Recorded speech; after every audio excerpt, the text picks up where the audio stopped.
Aren't you? Hey! Ah! Got it! There we are. Volume is working now. For some reason, OBS had deselected my microphone. I don't know why. Sorry. Okay. But all better now. I'm plugging my hubby's company here. Fandom. If you don't use it, you should. For like all the things. It's fabulous. Okay. Let's bring you a little bit closer. Give me a little bit more over here. All right. So now that we're back in shape, let's get started. Hi, I'm Morgan. My pronouns are they and them. This is my live world building, tabletop RPG, and board games channel, Tempest Games. The series that we're currently working on, which includes today, is called The Player's Guide to Kinde. Kinde being my homebrew tabletop RPG setting. It's not a D&D setting. I don't know what system I'll be using it with. There's potential for me actually writing a tabletop RPG for it. So that's something to worry about and on a further date. Let's see. What else? Oh gosh. I've had a really productive fortnight. Last stream that I did, I mentioned that I was thinking about increasing the number of streams that I did and going once a week. And I was going to test that by trying to get everything done that I needed to get done in a single week. And I managed to do that. And it was great. And I was so satisfied with that I decided to spend the second week doing a whole bunch of different things to try to improve the stream. I've uploaded episodes 5 and 6 onto YouTube, so those are available now. I tweaked the channel intro a little bit so that it's not just like raw footage. And I changed my profile image on Twitch, and I did some other, brand stuff. So see if you can find those things. That should all be really interesting. I had a lot of fun with that. I love doing graphic design. What else? You may be hearing that I fiddled with my mic settings a little bit more. I found a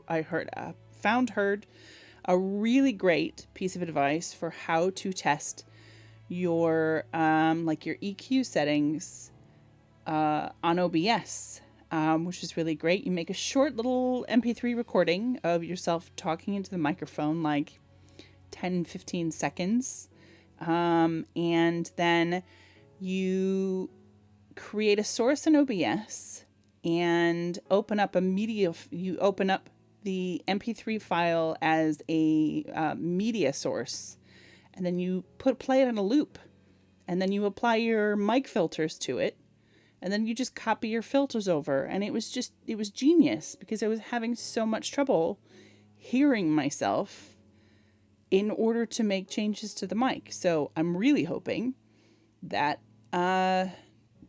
this is all really good for you. I quite liked what I was hearing. But then I don't have good monitoring equipment.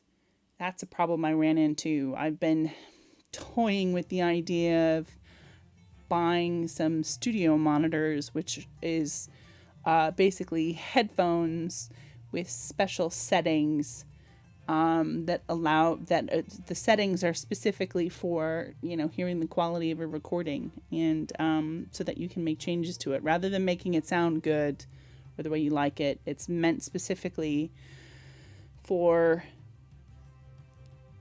being able to hear what you need to hear in order to make the best recording that you can. But those are over 100 pounds.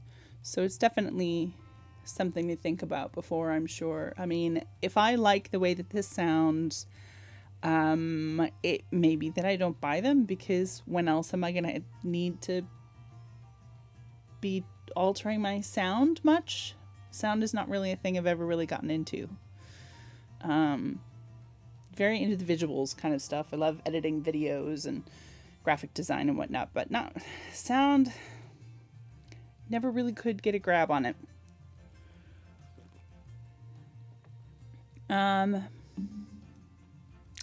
Let's see. Was there anything else?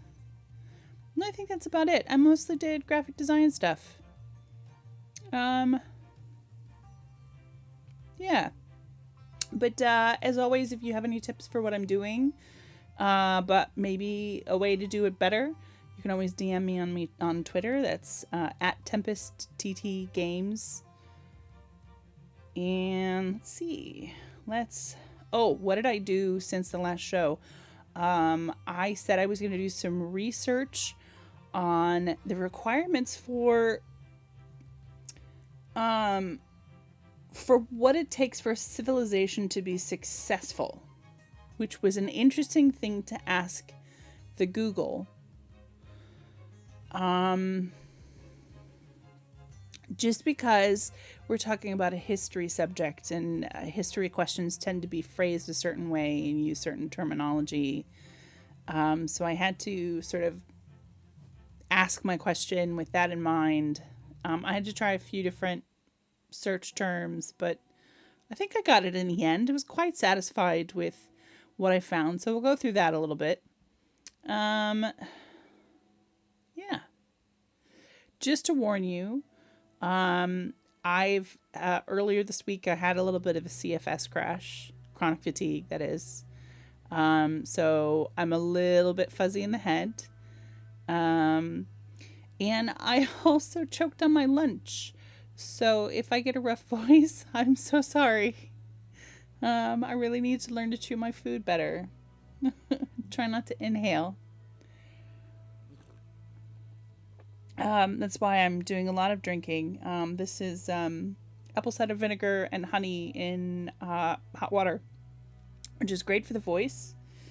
Not great for making friends when you're in a musical theater cast. But it's delightful stuff. It works really well. Okay. Well, let us get started. We're going to look at some stuff here. Switch to the monitor. Look at that. Yep. I managed to cough the chicken out. I'm all good.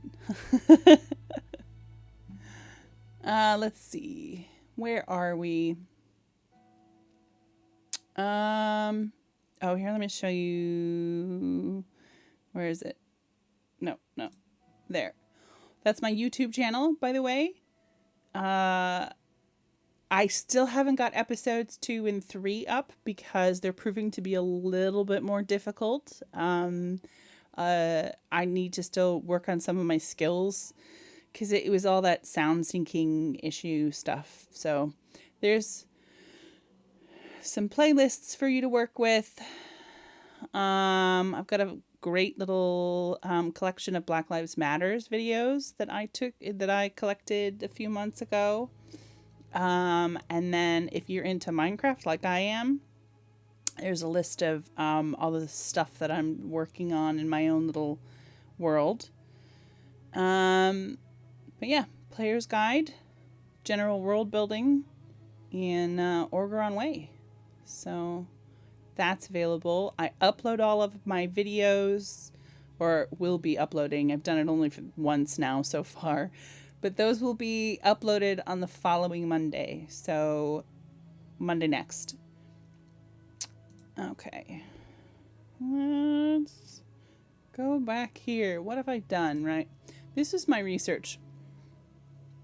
The requirements of civilization. So I found a couple of really good, interesting sources talking about things. I mean, I had to reword stuff because it was written in a very filtered kind of way. But what they meant was the stuff that I worked down. It sort of boiled down to absolute raw ideas. So the civilization, in order to succeed, in order to maintain itself, needs space for farming. It needs organized defense from threats within and without. It needs reason. Religion often takes this place in early civilizations. This is one of the ones where it specifically said that it needed religion and then described that as a means of reason. But I don't know. I think if we're looking in terms of world building, we might not be talking about humans. I know humans really tend to go towards the metaphysical really easily. But maybe I want to write sci-fi. And, an alien species that I'm working on doesn't leap to religion. So reason is really the thing that we're all after. Why things are the way they are. We also need the ability for people to specialize. That means that people need to be able to do specific things that don't necessarily fulfill all of their own individual needs, but fulfill a need of the society that they're a member of. This is about sort of efficiency and working together. Civilizations need to be able to communicate. Language and writing is part of that communication. Roads are also part of that communication. Civilization also needs art. This is just a thing that has always been. Art is one of the earliest forms of communications that we have on record. Of obviously our species, and potentially also the Neanderthals.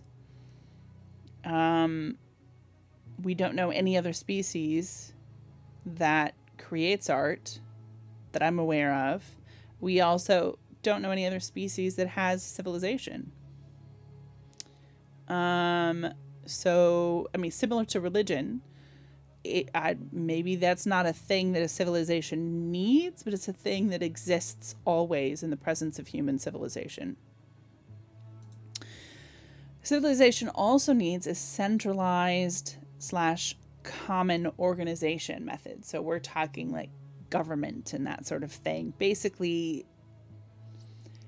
people need their systems to be common so that you go from place to place and you know what to expect. You generally know what the laws are, or at least how the laws are going to be conveyed. So looking into Mimini City and the 8 lorddoms within this framework, space for farming. So we know that we need to have a region with prime arable land. That definitely has to be probably its own lorddom. We need organized defense from threats within and out. So that includes the assembly of stewards and guardians. And we need to prevent human civilization from being taken over again. This is a big one. This is one that I think needs to be stuck in our heads all the time, thought through a lot. Reason. Now, religion is something that technically exists in this world. Saying that doesn't mean that the gods are real. Anyway, yeah, I think there's definitely no proof that the gods are real. Magic and the gods aren't the same thing. So, in searching for reason, the humans of Mimini City and the Eight Lorddoms, they're seeking out remnants of ancient human civilization. They're plundering the elves' knowledge, what's left anyway. They're frequently exchanging knowledge as often as possible. So you've got the aptitude tests, which allows people to change trades from what was passed down by their parents, and the apprenticeship that also supports that. And in general, there is a policy within the society of passing knowledge to whomever asks for it. So I definitely think that there are classrooms. I should probably write this down. Things like literacy classes. So members of what used to be the like the clerk's ward in Mimini City, who learned how to read in order to perform their jobs. They have been, for the past 50 years, teaching anybody who is interested how to read, how to do numbers, those sorts of things. Part of reason is also increasing human skill in magic. Magic is a science in this world. So that is definitely an area of concern for them, especially because magic is one of the most tangible forms of power and in the world. So of course they're going to want to get their hands on it. So the ability for people to specialize. Now this isn't something that's of particular concern to these people. Because they've been specializing for thousands of years. The elves required of them, actually as a means of restricting their ability to take care of themselves, to cause them to be more dependent on elves. So they taught them as little knowledge as possible in order to perform the function that they were required of them. And so these people were highly specialized.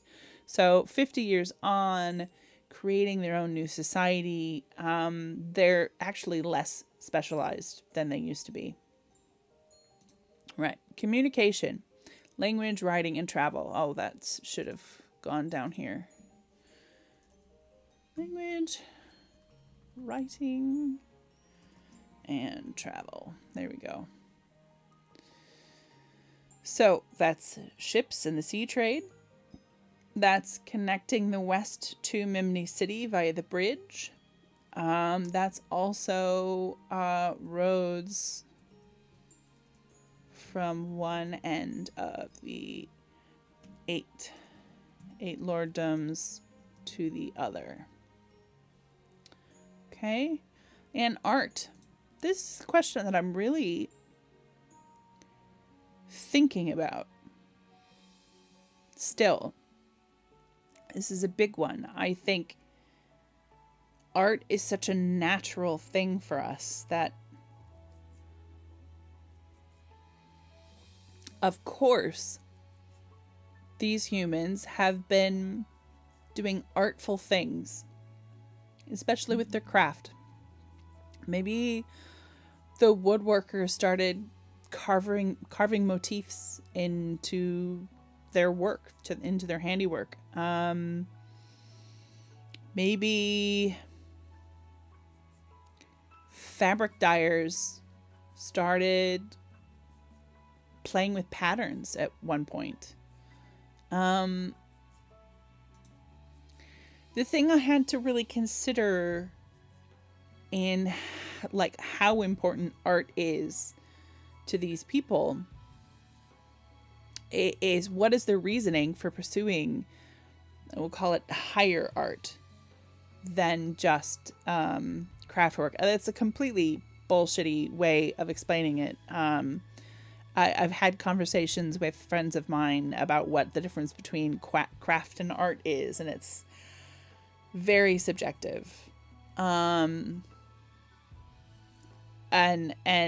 I, for one, can't really, as someone who does both crafting and has an extreme appreciation for art and has participated in that, in that world, I can't draw a strong line between the two. So I'm not going to try right here. This isn't really the space for it. But for the sake of the philosophy of Kinde, we'll talk about high art as in art that is less related to the making of things. And I think that's kind of where this question gets answered a little bit. Why do you make higher art? I think it's because you're trying to communicate something. And I think for the citizens of Mimini and the 8 lorddoms, what they want to communicate most of all is we are here. We still exist, because their experience of their own kind is so limited by the oppressed experience that they had for 2,000 years. Their history beyond now, beyond the Exodus, is essentially non-existent, because as far as they're aware, things were homogenous. They were always the same. There was no history in the way that we're aware of it, because nothing particularly interesting happened to them. So those 2,000 years went by like nothing, because there was no one to record it, and nothing to record. And the history beyond that was erased by the elves. So they are thinking now they want to make it so that it's impossible to erase them. They don't want that to ever happen again. So we are here is their reason. They want to create as much as permanent as possible, and even as impermanent as possible, because what they're finding is that some of the most surprisingly impermanent things have found their way back to them. So there are a few textbooks. There are possibly a few pieces of art that have been found, or that the elves kept when they weren't supposed to. We're talking about banned materials here. So there's that sort of, it's interesting, the gap between what might still exist. The things that are supposed to be permanent, like buildings, seem less available than things like textbooks that you would expect to rot and fade away. So yeah, they're definitely pursuing art as a means of tattooing on the world their existence. Then we've got the centralized and common organization. So I don't think that's specific to any lorddom, but it's mostly the triad. The Lord's Moot, which is the time when the lords get together every 8 years in order to exchange knowledge. And the stewards and the guardians. Although mostly the stewards are the ones who deal with governance, so it's up to them to make sure that that everyone's on the same page. And since every lorddom has their own section of the assembly. The assembly itself is based in Mimini City, so that spreads out. So yeah, this was an exercise in trying to figure out who the other 6 lorddoms are. Mostly just so I can name them, but also I need to be able to describe them a little bit. So we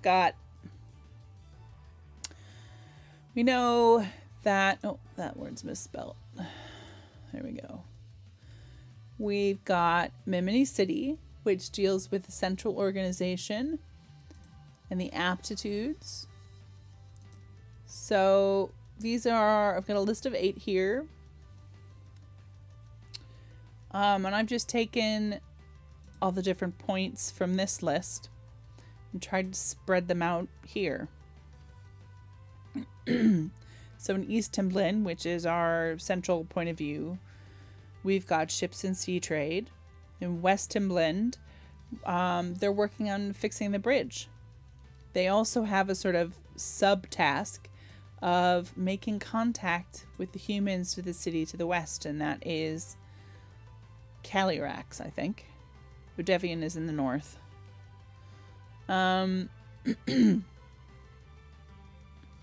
But that's not something they're going to do immediately, most likely. Most people are focused on fixing that bridge. Then we need to have a lorddom whose priority is farming. So not everybody's going to have some kind of fields, and every group of longhouses is going to have a vegetable garden. But farming is a skill. And it was a skill that prior to the Exodus, only the farmers' caste knew. So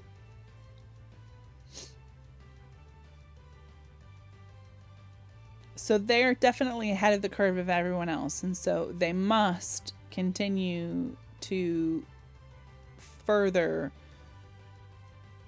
the humans' knowledge of farming. They certainly know themselves that they probably didn't know everything. They were told how to do things by an elf in most cases. Now, there's a coincidence in that because of where they lived, Mimini City being on a mountaintop, farming was a difficult thing to do for them to do. Elves don't like spoiling the natural world. So what they would do instead, they would have these vast caverns in the heart of the mountain, and they used magic to allow themselves to farm in those caverns. So the humans who were part of the farming ward, the farming caste, they were taught illicit magic by the elf who ran farming in Mimini City. So they were probably the only humans in the entire world who know how to farm, or who know magic. And that's why the branch of the triad that knows magic is called the Farmers Guild.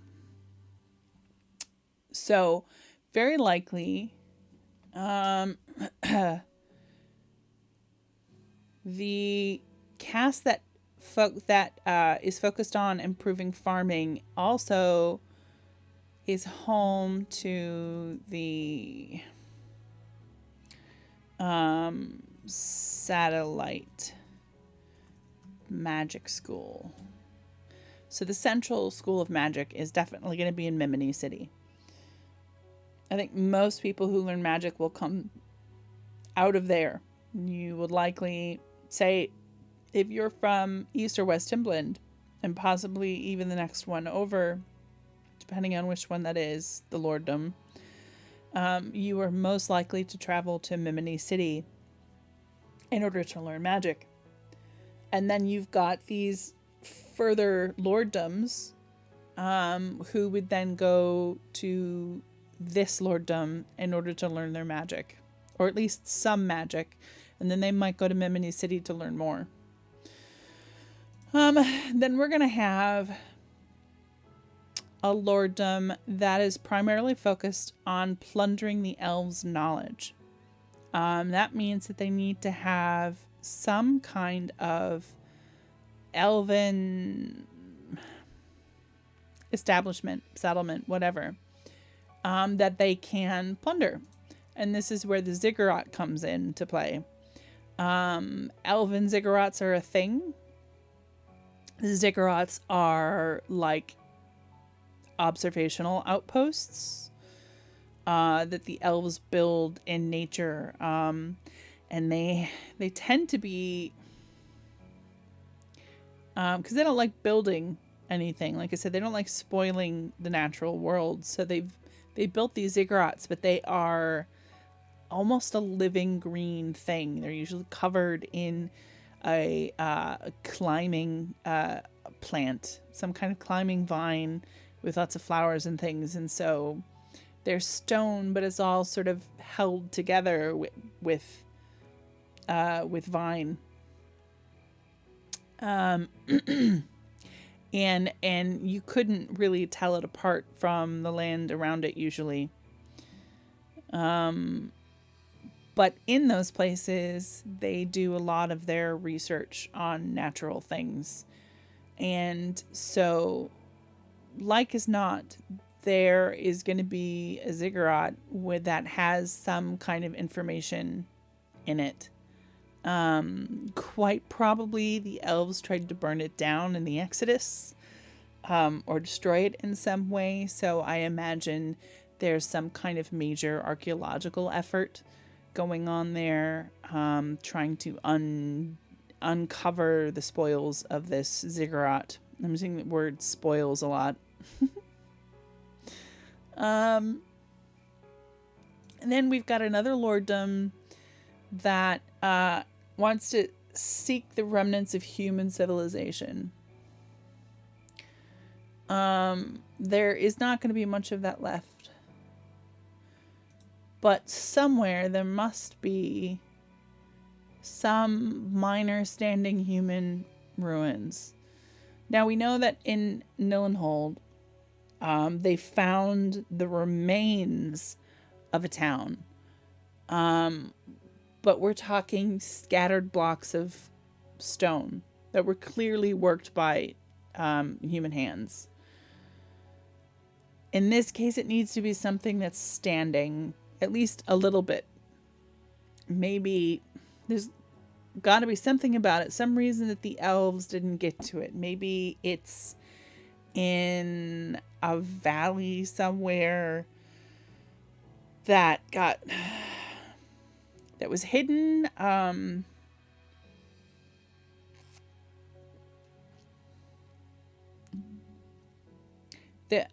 need to look up how you hide entire towns in an early tech world, or like pre-technology, pre-industrial, like no planes. I'm sure that you could use like the landscape to hide them. You could probably use just the density of the foliage, or maybe jungle is really easy to hide things in. Particularly dense. Anyway, the town needs to be called New something, and I think it's going to be named after the ruined city that it's built next to. So they clearly have found enough remaining information that they found out what the name of this ruined city is. Let's see. And then we've also got magic. Now, I see. So I put this next to the farming lorddom. I get it. It's furthest from Memony City. Interesting. It's been a week since I worked on this. I've done so much. I've really sort of forgotten what I was doing here. Interesting. Why did I think that the farming needed to be... I'll get rid of that. Why did I think that the farming and the magic needed to be separate? I mean, magic can definitely be an industry of its own, and certainly the elves kept their scientific research into its own district for safety reasons, mostly.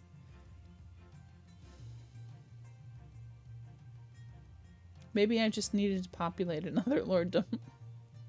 So then we've got the lorddom that we know has been taken over by the bandits. But we need to know what the purpose of that lorddom was.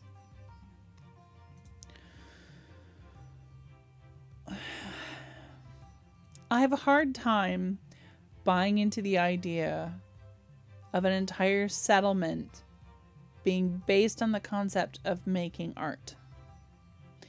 And this is coming from someone who is a kind of artist themselves. So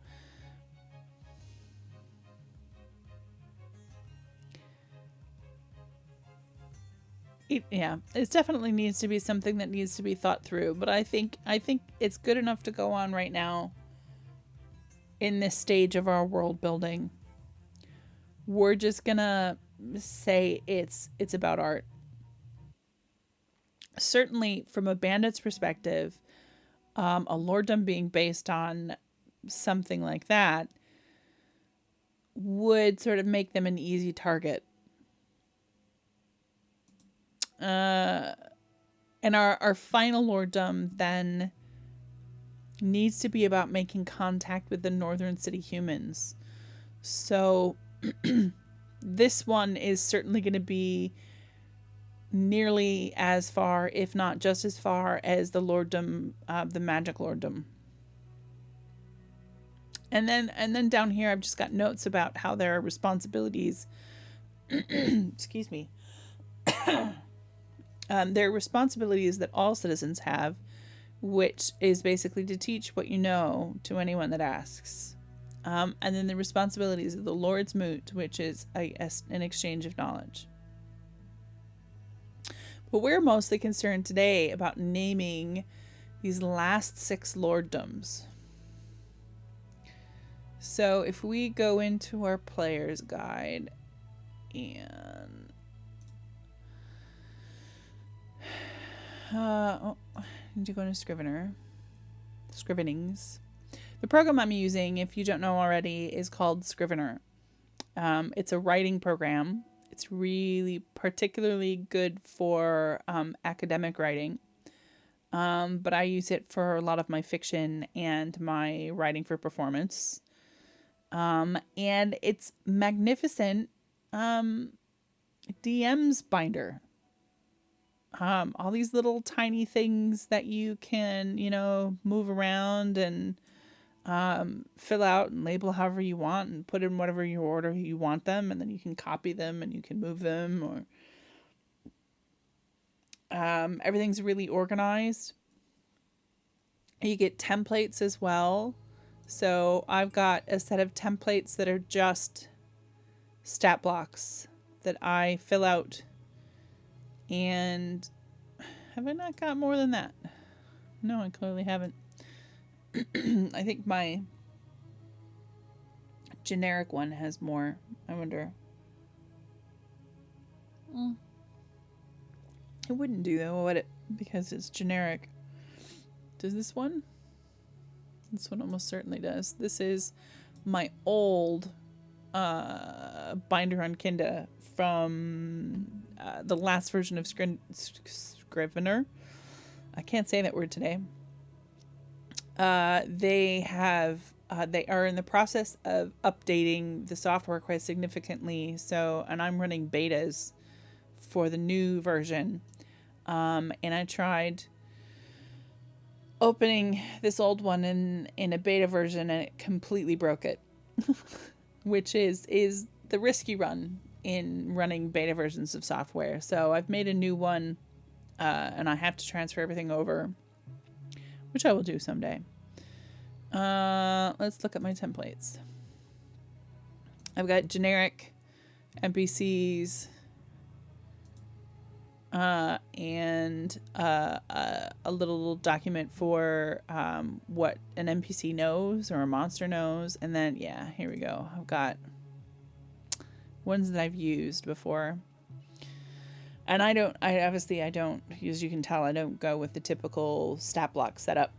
I've got my own that I use. And then every time a monster or an NPC shows up in an adventure that I'm running, I'll copy it into that sessions section of the GM binder.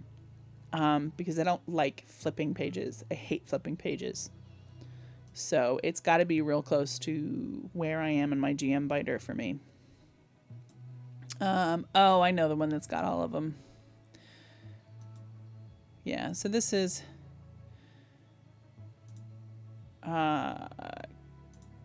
NPCs and a harpy from the first adventure that I did. Let's open up. Oh, let's open up. Let's get some classic D&D ones on there. No, okay. I clearly haven't opened that one recently. Yeah, come on.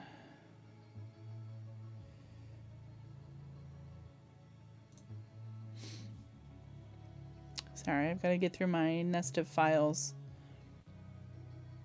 in order to find it. I'll show you what I'm talking about.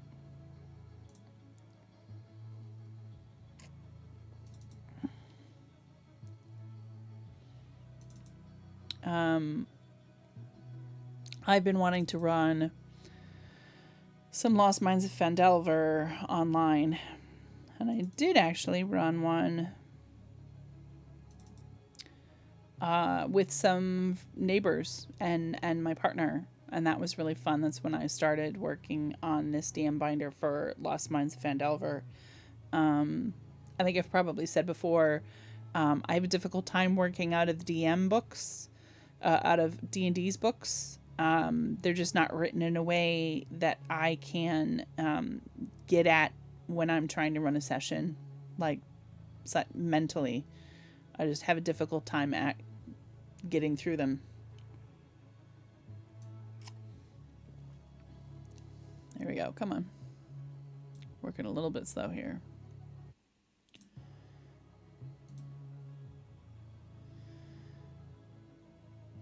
And stat blocks. There we go. See, this is a good example of how that template works with monsters. It's particularly good. You make the monster once, and then you just duplicate it and then move it, or come in here. It's my section of the, oh, here we go. You go to add, new from template. Come on, add, new from template. Why are you doing that? New from template.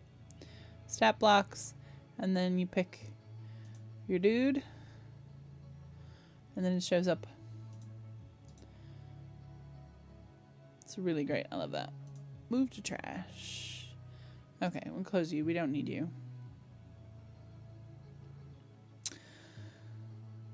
Okay.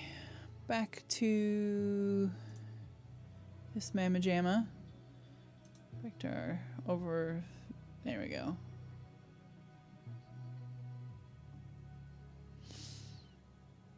Okay, so we need to name the East lorddoms, or the 6 Eastern lorddoms. So let's go and do some headings. We're going to do... What size are these? These are heading 2s. This is heading 2. So we're going to bring it down. We're going to do heading 3. Okay. And back to our list. All right. So we need to name a farming lorddom. Point this out. I did a really interesting post on our world building. Trying to get people to talk about, getting people to talk about the in-world reasons that things are named the way that they're named. Which I always find to be really interesting to see how people do things. So, and then a lot of people sort of agreed with me in that their places are very commonly named in the way that real world places are, which tends to be, you'll find that if you go back and you look at what the words mean in their original language, they usually describe the land some way, or they're like what it is. Like half of the words for lake are just water or lake. They often describe the shape of things. They're often named after people, significant people. I mean, to me, those are the most common ones, and you see this come up a lot in this.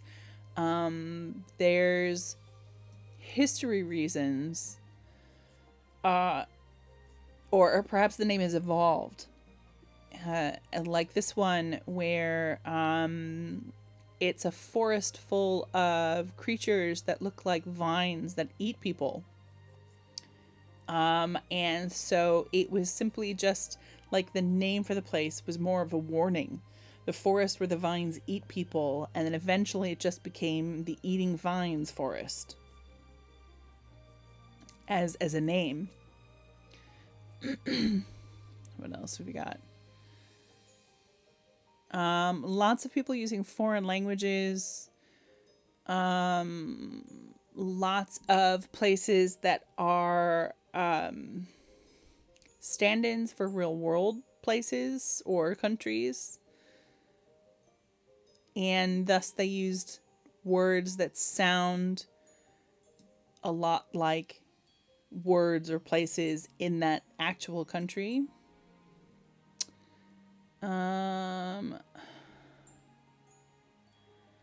Talking a bit about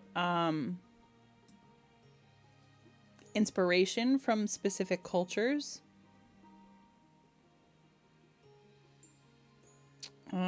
This was a particularly interesting post about a species called the Claytopians.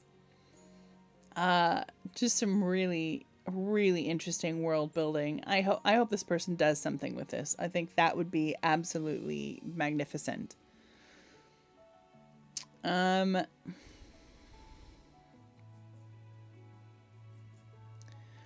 Yeah, named after people, words meaning land and coast. Now this is one I was really happy to see someone else did this. So last player's guide session that we did, I talked about how I named the ocean Xertisa, which comes from the ancient elven words Xritag, meaning unknown, or not known, and Isa, meaning water. So that you combine the words, it's a bit like what we do with Latin and Greek. You combine these words into one word, Xertisa, which means then unknowable waters. I was really happy to see someone else do that. What else have we got? There was someone. Oh, this one. Just the greatest mix of naming reasons. Like a planet called Planet Motherfucker. Just because someone looked at it and said, "Oh, motherfucker," and then it stuck. next to a place that has like a really, natural sounding names: Selamar, Aracha, the Orion Spur. Just being able to mix those kinds of silly things in with the real world, with the oh, I don't even know how to describe it. Just the more just serious creative things. I think that's brilliant. I think there's lots of things that have silly names. I mean, God, have you ever been to Britain, to the UK? Lots of silly names in the UK. Yeah, it's good stuff. I think I need to put a mind. I have a mind to start like adding things like that into my world. Some silly stuff.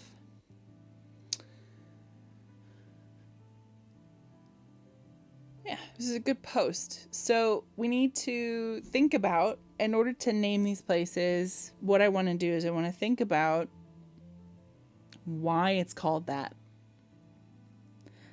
I think, so the farming lorddom had to have been chosen specifically because of the land that was available. It has to be, there's got to be a lot of water available. Wide open areas. It can't be very rocky. I think also it ought to be close to the wold, which is where the halflings come from, because I think that they need to also be trying for trade and exchanges of knowledge with the halflings.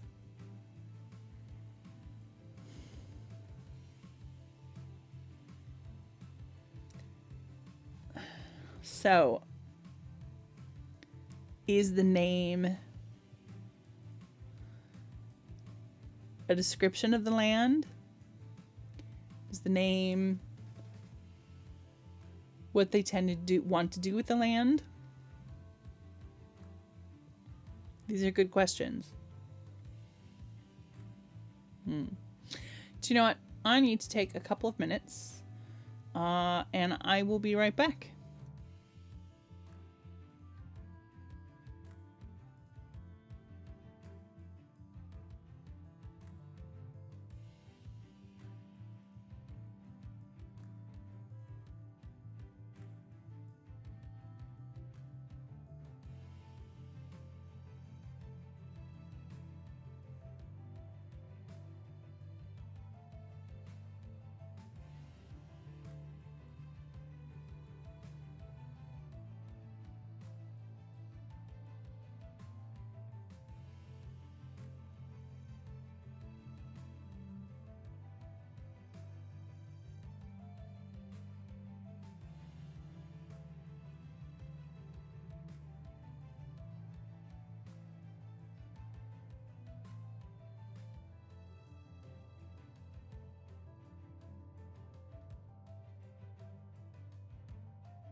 And I'm back. Sorry about that. Okay. Let's check out the next one. So they need to Plunder the elves' knowledge. They're after the elves. They don't like the elves. They don't really want to name anything that the elves... We don't want to use any names that the elves already had.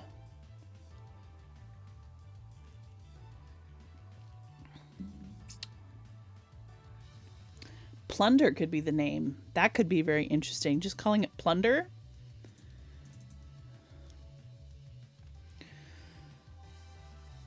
Maybe something a bit bigger than the word plunder.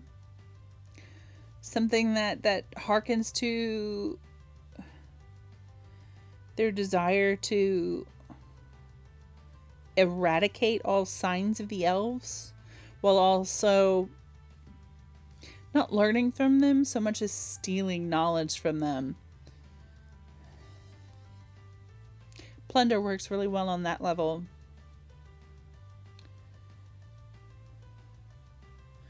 Let's try some thesaurus.com. Let's do some thesaurusing. I love thesaurusing. It's the best.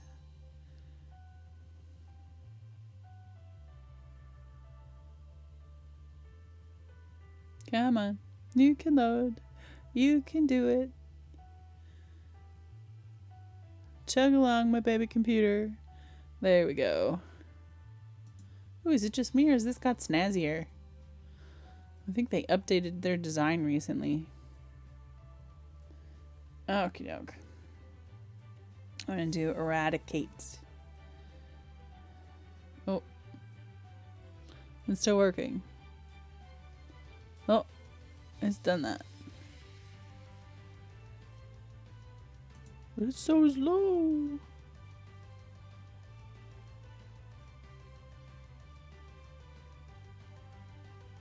Yeah, my computer's not happy I'm doing this. I'm losing a few frames here and there.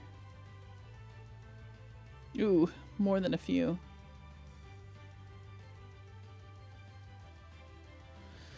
Abolish, annihilate, eliminate, erase, expunge, exterminate, extinguish, stamp out.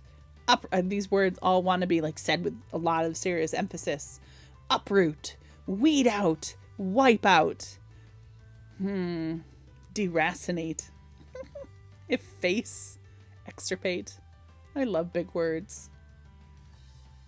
Liquidate, obliterate. Purge. Raise, scratch, scrub. Torpedo, not a word that they would know. Blot out, do away with, mow down, root out, take out. Oh. See, eradicate feels too strong. What exists between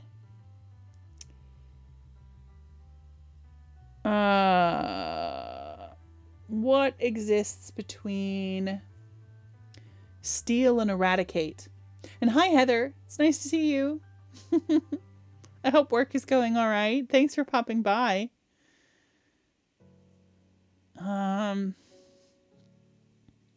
Somewhere between steal and eradicate. Plunder and eradicate.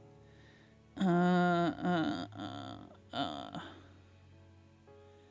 do you think, Heather? I need your big brain. Come on. Your big book reading brain.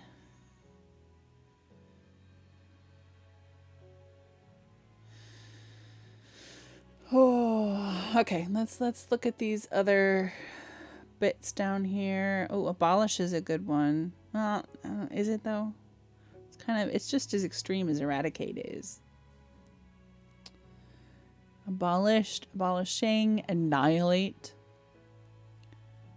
That's maybe worse than eradicate is. Quash, quell. I also love Q words. Yeah.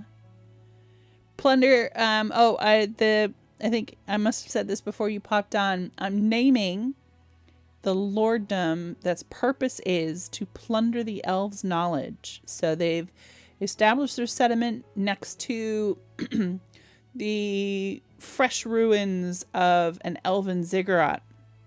And they need to both dig out anything that the elves know, and also there's the mentality that they also want to wipe out the signs of them from the land in the way that the elves did to them 2,000 years ago. It's very dramatic. So we're looking at plunder itself. I thought was a really interesting name, but I'm not sure it says everything, and I'd love to see if I could find a word that says everything. Annihilated, banish. Get rid of, relegate, expunge, expunge, expulse. Expunge isn't on here, but that's what all these X words reminded me of.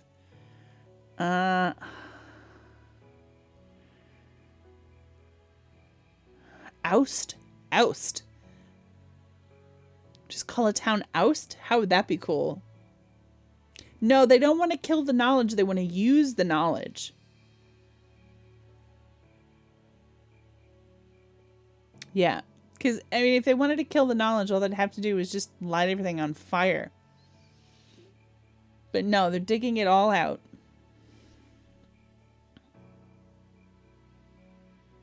Let's see if I can load the next page without breaking the stream.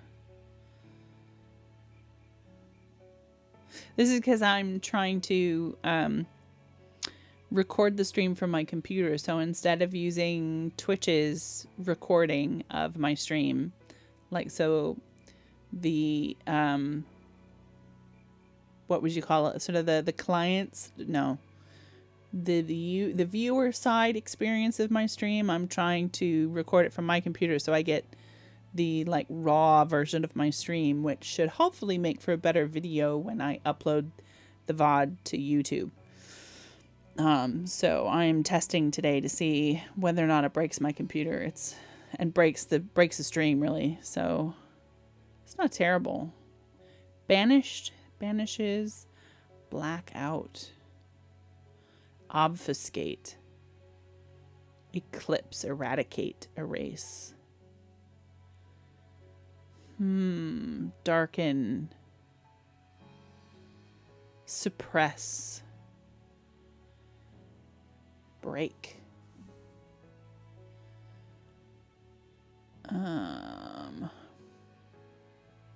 Make hash of, make mincemeat of. Breaks, cancel culture. Yeah, not gonna be a thing.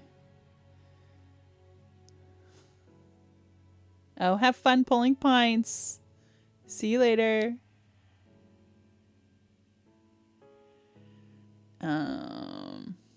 Okay. Next thing.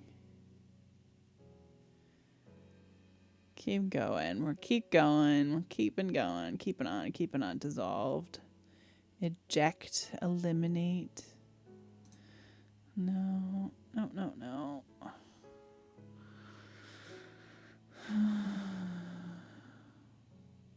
Excise. Oh, I kind of like excise because it's like removing a tumor. You're not destroying the tumor. You're separating it from the healthy thing. Scratch out.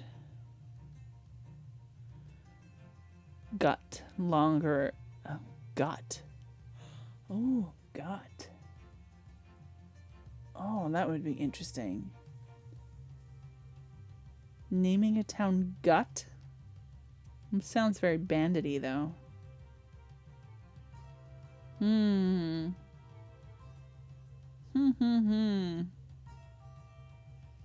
Extract.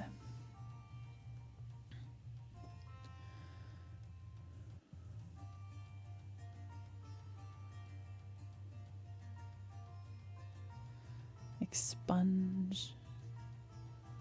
Yeah, no. Keep going. Makes me want to sing a Dory song. Just keep swimming, just keep swimming. But we're not doing that. We're not singing children's songs. We're grown-ups here. Mature who? Extract. Catheterize, cull, derive, distill, eke out, elicit, evoke, extirpate. I love words so much. Glean, obtain, press out, pry, pull, reap. Reap. Ooh. Reap. Do you want to live in a town called Reap?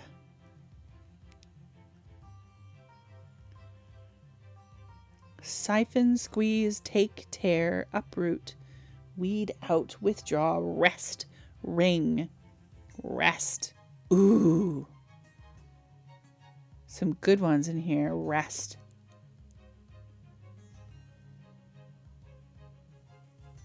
Oh, I like it.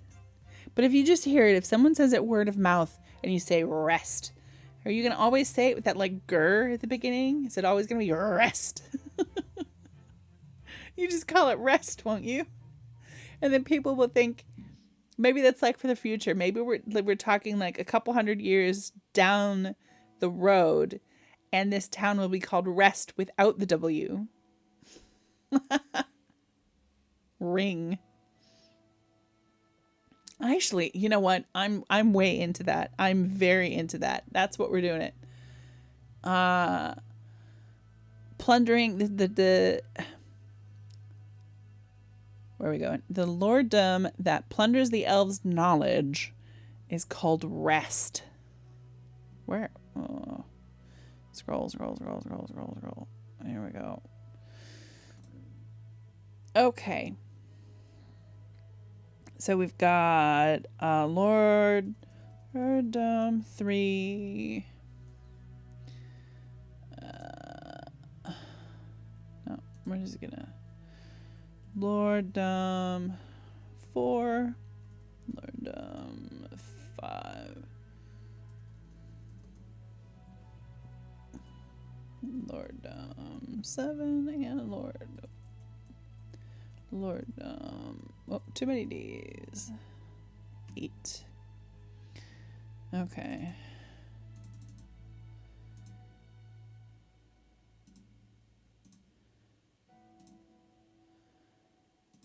The one thing that this is lacking is a repeat action. I've never had it. I'm sure I've seen other people complaining about this.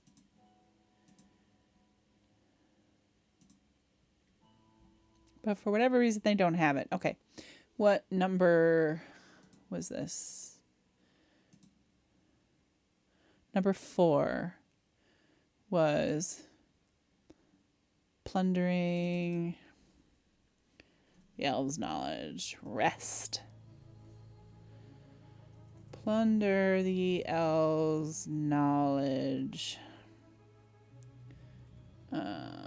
Next to an elven ziggurat to plunder the elves' knowledge. Very good. Very, very good. Why is there such a weird gap there? Oh, there should be... There's a 12-point gap after or before. Oh, see, it should be...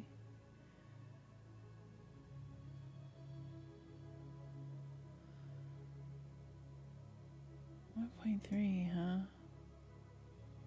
Okay, I guess if that's what they all are, it looks a little bit weird.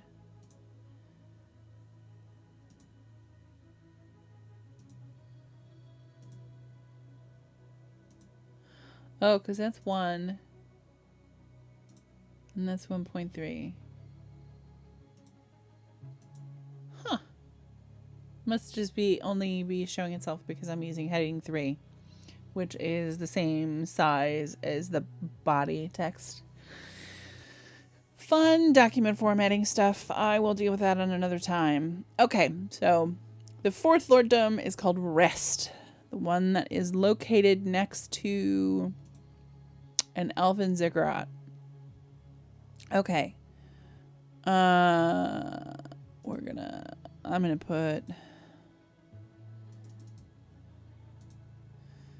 no, we're gonna put this. Why is this being a pain? There we go. There we go. And it's called Rest. There we go. Okay. That's a name. Good. Okay. We got to find some names so that we can decide later on, maybe I want to give the farming one a name after a person instead of a name having to do with a land. That's cool. We can reach for the ones that are easy to grab right now.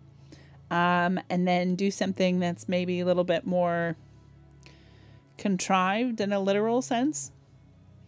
Okay, so our next one is the one is seeking out the remnants of human civilization. Nah, I don't need that tab. Boop.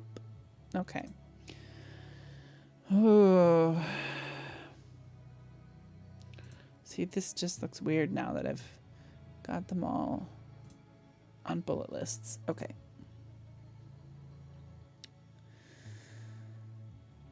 They're seeking out the remnants of human civilization. So there has to be human ruins. It's called New Something. So I have to think about what humans 2,500 years ago or more named this place. Not what these guys named this place, but I have to know what the new guys named it, or the old guys named it. New. It's probably in the same language. I'm assuming that the language has stayed the same.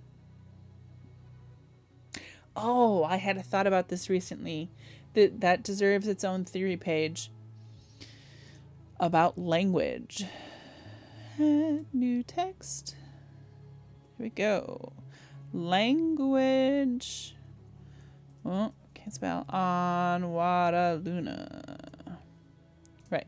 So, Memini City. No human language. How is that for oh, I don't know what I was going to say.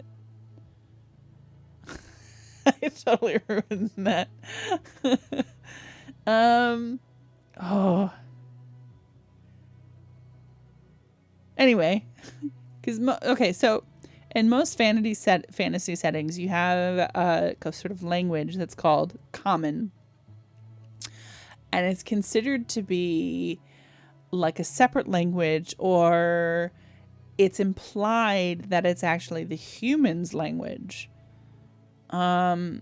And everybody knows it. I think the idea is that it's the language of the dominant society. And in most fantasy settings, the human society is the dominant one, but not in ours. So the common language is Elven, which means that the humans, for the large part, have forgotten their own language. Calyrax and Odevian. It's an O, isn't it? Where?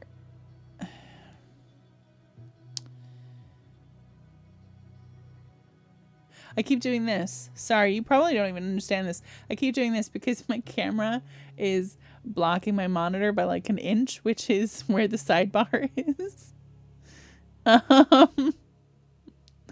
Where did it go? I have a little thing on. Maybe I just put it in here. Yeah, here we go. It is an O. Odevian with an O. Okay. Calyrax. So the idea is that one of these cities, in one of them, the humans have preserved their own language very sneakily. It's probably more of like a pidgin language, or maybe even like a Creole language. Is that actually kind of the same thing? Yeah, maybe. Think like there is a a pigeon an English pigeon, in the, on the south part of the east coast of the U.S., like in the Carolinas. There's a pigeon language that's still used to this day. The language that's used in Haiti is a pidgin of French and English, and possibly a native language as well. Yeah, so pidgin languages are very much a thing, and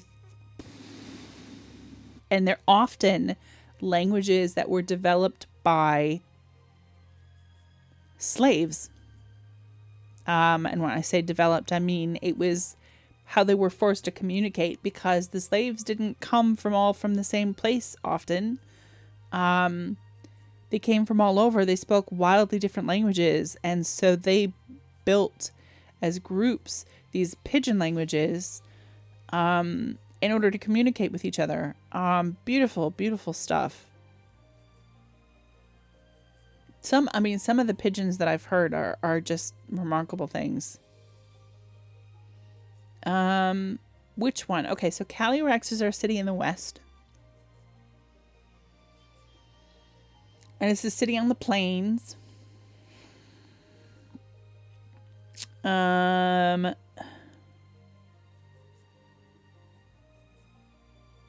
to think of like reasons why a language would persist or be able to be kept, or yeah.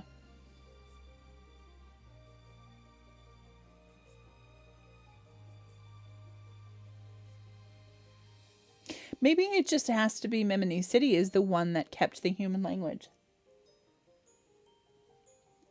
Because obviously they need to be able to read human stuff. Oh, I'm sorry. That is totally the fatigue. I had a really busy day today as well. And I'm looking forward to getting some sleep tonight. Very much so.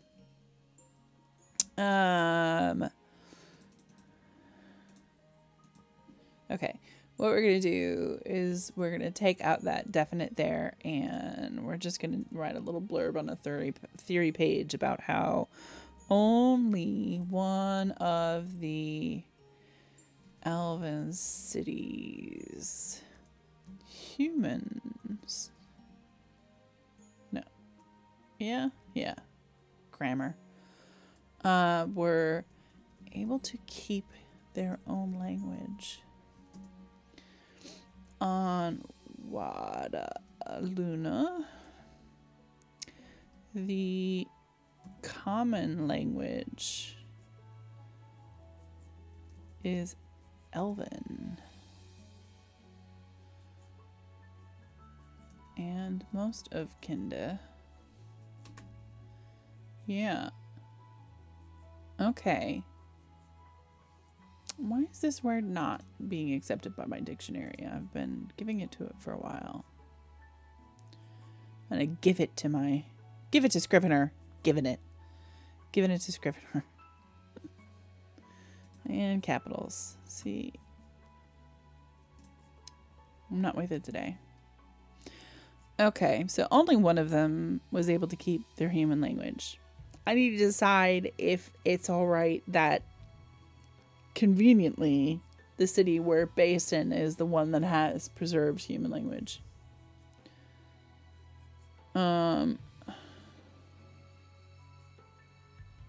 Yeah.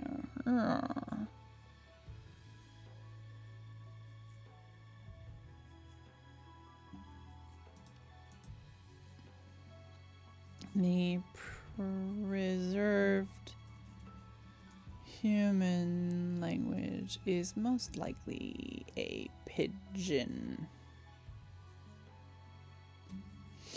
Okay. Okay.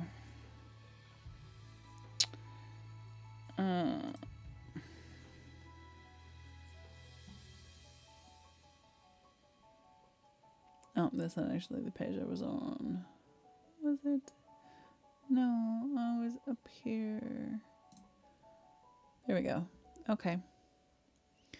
No. Also, what does the human language sound like? Oh, hard stuff. Do you know how hard it was for me to come up with the, like, Sratisa, for instance? I was really on that for hours. Okay. Maybe we should move that one on to the next. Okay. So, our lorddom, that is all about magic.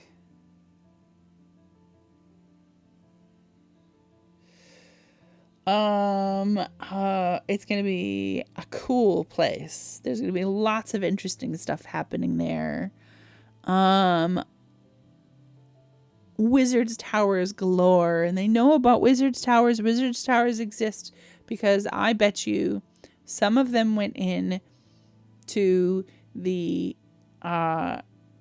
magic district of Mimini City, and when they got there, they found wizards towers everywhere. Can you imagine that? Like an entire section of a town that is nothing but wizards towers? I just love the concept of that. That just sounds amazing to me. Like miniature skyscrapers, everything wobbling and falling apart. I love the idea of that. And of course, they would quite probably know how, someone would quite probably know how to build these things, because it would have been humans that built it in the first place. Wizards towers. Ooh, named after wizards towers. What about the wizards towers? Okay, so wizards towers looks like spikes, and when you squeeze them all together, like bunches of them, it's a bit like a pit, or maybe it looks like the back of a hedgehog. But a hedgehog is like really mundane, a really simple thing. What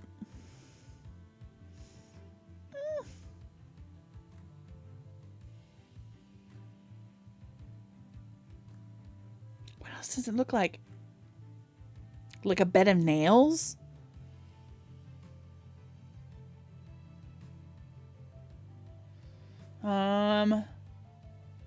Like hair, like really stiff hair. Sort of like porcupine-ish. Do they have porcupines here? Maybe.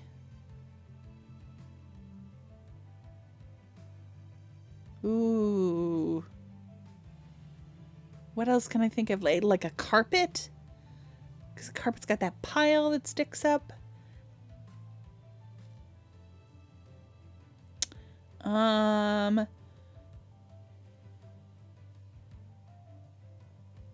Oh, I'm just gonna, you know what? I'm just gonna name it hedgehog.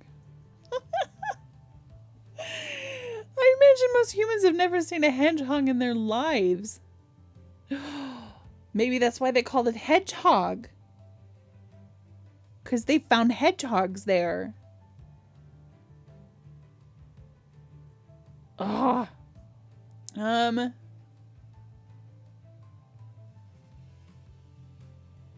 Like spikes and a dinosaur. They'd have no idea what a dinosaur was ever. No way.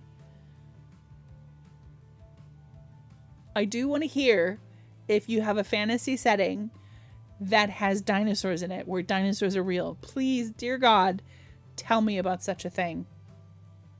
I need to know. Let's see, what else?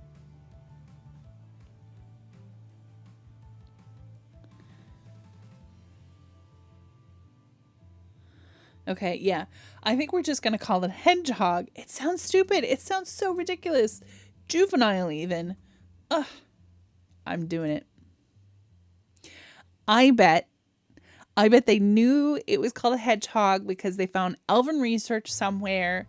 Rest probably found elven research somewhere where there is like a naturalist journal, and someone described the hedgehog. So it's called hedgehog. Okay. All right. Moved on that. Okay. So the bandit lorddom is going to have two names. the name that the first flight gave it. Excuse me.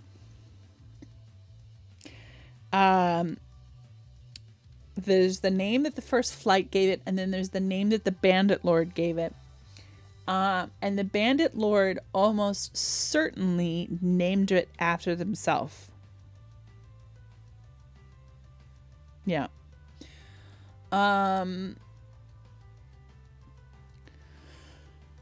The first flight named it something lofty, I'm sure. If it was meant for art, they named it something grandiose, something ambitious, something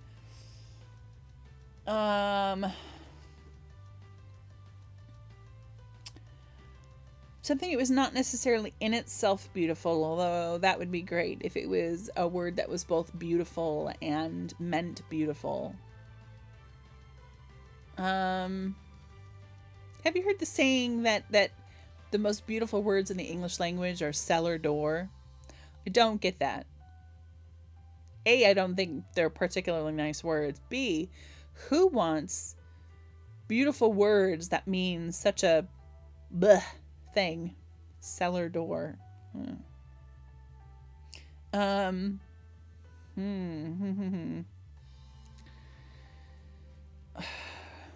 Beautiful thing. What are they trying to do with their art? They're trying to tell people we are here.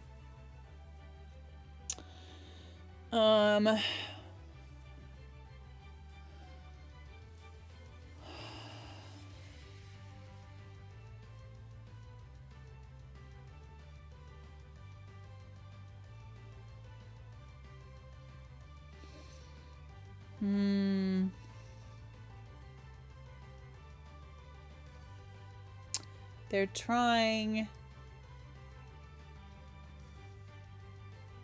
to communicate, to talk with each other, to speak in beautiful ways.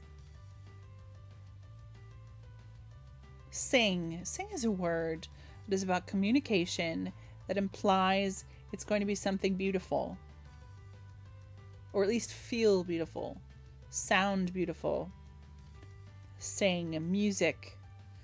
Music is a word that's used heavily metaphorically for something that is excellent, beautiful. Music to my ears. Art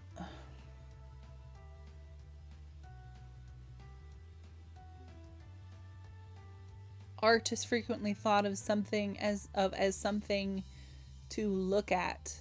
They'll be using their eyes. Treat for my eyes.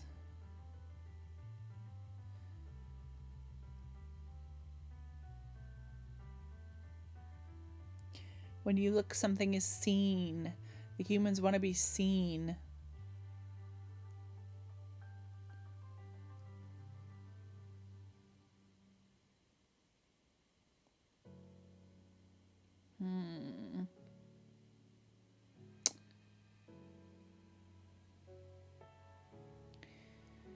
But I feel like it's got to be a word that a word that in itself is lofty. It can't be a simple word. It's got to be a grandiose word, like the word grandiose, or like the word beauteous. Like a word that has too many, that has like unnecessary, what do you call them? Morphemes, phonemes, morphemes. I think in linguistics, it's a word that has too many morphemes. Like the word orientate, which is apparently now in the dictionary. There's too many morphemes in that. It's just orient.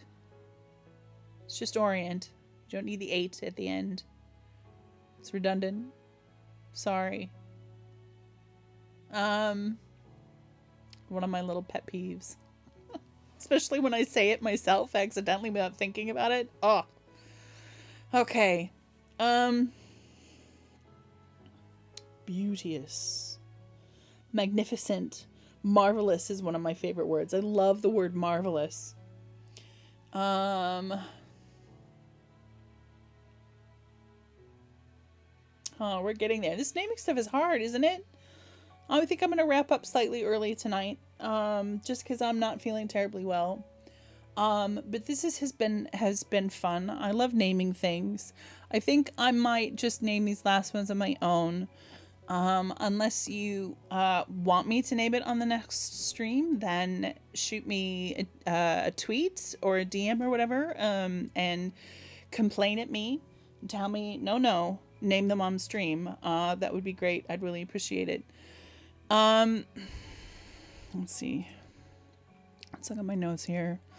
Yeah, if you get some time, please go to the Reddit post, and put in your comments. Tell me about how, what are the reasons in your world that they've given names to their places.